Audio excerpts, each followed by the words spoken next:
Hello friends, welcome to my channel. நான் கார்த்திகா. இன்னைக்கு நம்ம சம்பா கோதுமை ரவையை வச்சு ஒரு ஹெல்த்தியான ஸ்வீட் ரெசிபி தான் பார்க்க போகிறோம். இதில் ஃபுட் கலர், சுகர் இப்படி எதுவுமே சேர்க்காம ஹெல்த்தியான கேசரி எப்படி பண்ணலான்னு பார்க்கலாம். வாங்க வீடியோக்குள்ளே போகலாம். நான் 1 கப் சம்பா கோதுமை ரவை எடுத்திருக்கேன். இது கடையில் வாங்கினது. இதை ஒரு 2 டைம் தண்ணி ஊற்றி நல்லா கழுவி எடுத்து வச்சுக்கோங்க.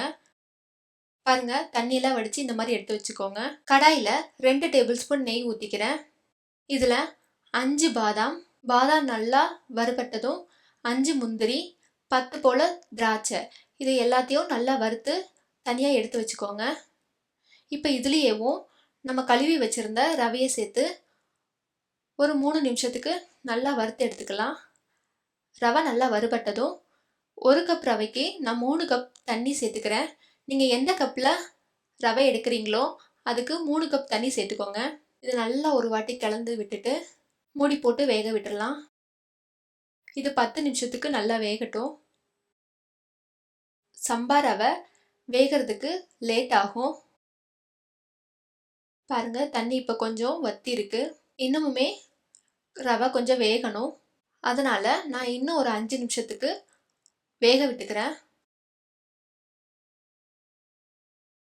இப்போ 5 நிமிஷம் ஆயிடுச்சு. இப்போ பாருங்கள், தண்ணியெலாம் வத்திருச்சு. ரவையும் கொஞ்சம் நல்லா வெந்திருக்கு. இந்த ஸ்டேஜில் ரவை நல்லா வெந்ததுக்கப்புறம் 1 கப் சம்பா ரவைக்கு நான் 1 கப் நாட்டு சர்க்கரை எடுத்திருக்கேன். நீங்கள் வெல்லம் வச்சுருந்தீங்கன்னா அதை நல்லா துருவி இந்த மெஷர்மெண்ட்டில் சேர்த்துக்கோங்க. இதை நல்லா ஒரு வாட்டி கலந்து விட்டுக்கோங்க. வெல்லம் உருகி கொஞ்சம் தண்ணி சேரும். பாருங்கள் எப்படி இருக்குன்ட்டு. இதை இன்னும் ஒரு 5 நிமிஷத்துக்கு மூடி போட்டு வேக விட்டுருங்க. இப்போ பாருங்கள், நல்லா ட்ரை ஆயிருச்சு, நல்லா வெந்திருக்கு. வெல்லமும் நல்லா கரைஞ்சிருச்சு. இது நல்லா கிளறி விடுங்க.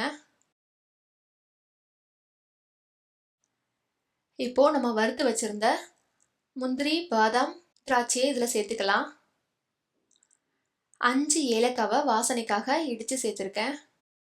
இது நல்லா கிளறி விட்டுக்கோங்க. பாருங்கள், இப்போ நல்லா ஒட்டாமல் வருது. இப்போ ஃபைனலாக 2 டீஸ்பூன் நான் நெய் சேர்த்துக்கிறேன். இதை நல்லா கலந்து விட்டுக்கோங்க. இப்போ பாருங்கள், இப்போது கடாயிலையும் நல்லா ஒட்டாமல் திரண்டு வருது. சம்பா ரவை கேசரி ரெடி ஆயிடுச்சு. எடுத்து காட்டுறேன் பாருங்கள். இது பார்க்குறதுக்கு மட்டும் இல்லை, சாப்பிட்றதுக்கும் அவ்வளோ டேஸ்ட்டாக இருக்கும். இந்த ஸ்வீட்டை நீங்களும் ட்ரை பண்ணி பாருங்கள். நீங்களும் இந்த சம்பா கோதுமை ரவை கேசரியை வீட்டில் ட்ரை பண்ணி பார்த்துட்டு எப்படி இருந்துச்சுன்னு கமெண்ட்டில் சொல்லுங்கள்.